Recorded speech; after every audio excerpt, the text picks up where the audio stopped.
the Pancasila. Panca means five, Sila means principle. The Pancasila, the five guiding principles of our national life.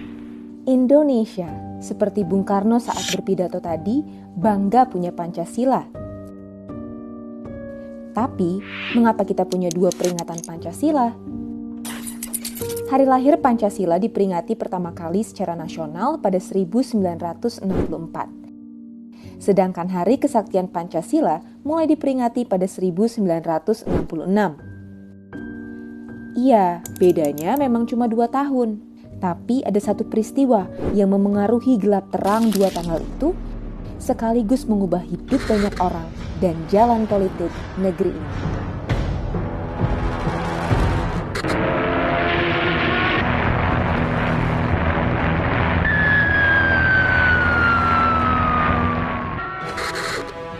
...29 Mei 1945, di Gedung Chuo Sangiin, digelar rapat pertama Dokuritsu Junbi Chosakai alias Badan Penyelidik Usaha Persiapan Kemerdekaan atau BPUPK. Ini Dr. Rajiman, Ketua BPUPK. Saat itu, ia persilakan anggota untuk mengusulkan dasar negara. Lalu pada 1 Juni 1945, Soekarno melontarkan 5 prinsip. 1. Kebangsaan Indonesia. 2. Internasionalisme atau peri kemanusiaan. 3. Mufakat atau demokrasi. 4. Kesejahteraan sosial. 5. Ketuhanan yang berkebudayaan. Bung Karno menyebutnya Pancasila. Langsung dibungkus? Oh, tak semudah itu. Kalimat dan penomoran prinsip berubah seiring dinamika rapat. Versi finalnya tercantum dalam Undang-Undang Dasar 1945 yang ditetapkan Panitia Persiapan Kemerdekaan Indonesia atau PPKI pada 18 Agustus 1945. Tapi, pidato Soekarno pada 1 Juni 1945 lah yang dijadikan landasan hari lahirnya Pancasila. Ketika sudah dirumuskan, dia kan sebagai fondasi ya, landasan dasar filosofi sebuah negara. Negara ya, bukan individu, negara. Dengan menggunakan konsep seperti itu, kita bisa melihat bahwa Pancasila sebenarnya bukan sebuah ideologi. Dia hanya kesepakatan. Soekarno didapuk jadi presiden pada Agustus 1945, juga dalam rapat PPKI. Setelah 20 tahun menjabat dengan begitu banyak dinamika politik, terjadilah peristiwa 30 September 1965. Sekelompok tentara melancarkan kudeta, membunuh perwira militer Angkatan Darat. Tapi kudeta ini secara gampang digagalkan Soeharto, yang kemudian jadi pimpinan tertinggi Angkatan Darat saat itu. Peristiwa ini jadi dasar Soeharto dan sekutunya menumbangkan Partai Komunis Indonesia, rival politik Angkatan Darat kala itu. Presiden Soekarno pun dipinggirkan dari kekuasaan. Dan Soeharto berhasil.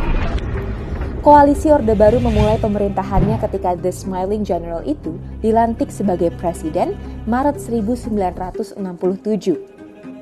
Agar semakin kokoh, Orde Baru butuh satu hal penting, ideologi. Mereka pilih Pancasila. Masalahnya, Pancasila merupakan buah pikir Soekarno. Maka Orde Baru berusaha betul menjauhkan pribadi Soekarno dari Pancasila. Pada 1966, penetapan 1 Oktober sebagai Hari Kesaktian Pancasila diteken Soeharto untuk mengenang keberhasilan Pancasila menghalau gerakan 30 September. Mulanya, ini hanya hari besarnya Angkatan Darat, lalu ia jadi hari besar negara.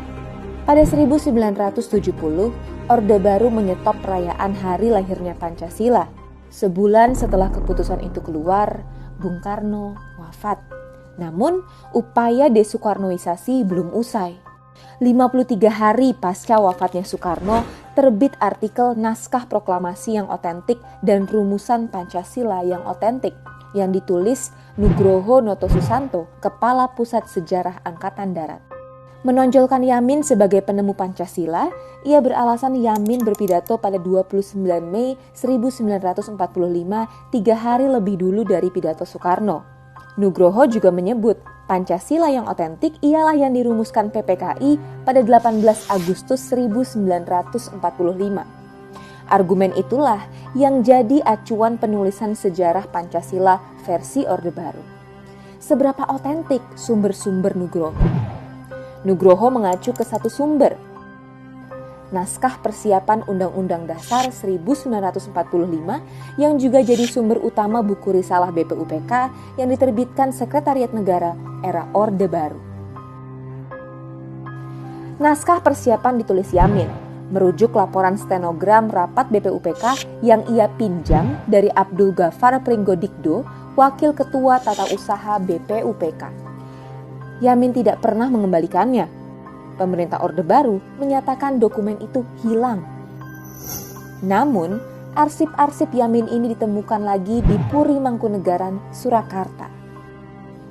Dan ternyata, laporan stenogram BPUPK milik Pringgodikdo lainnya juga masih ada di Badan Arsip Nasional Belanda. Isi pidato Yamin pada 29 Mei 1945 disebut Nugroho mengandung 5 dasar negara. Tapi stenogram milik Pringgodikdo menunjukkan Yamin memberikan gambaran ideal negara Indonesia dengan 3 dasar negara. Rezim itu kan membutuhkan sebuah legitimasi historis tentang arti penting peran sejarah mereka. Nah, dari situ kemudian mereka juga mulai membangun simbol-simbolnya, termasuk hari Pancasila Sakti tanggal 1 Oktober itu kan, untuk mengukuhkan kembali legitimasi ideologis di mana Orde Baru muncul sebagai penyelamat bangsa dari ancaman komunis. Nah, prosesnya seperti itu.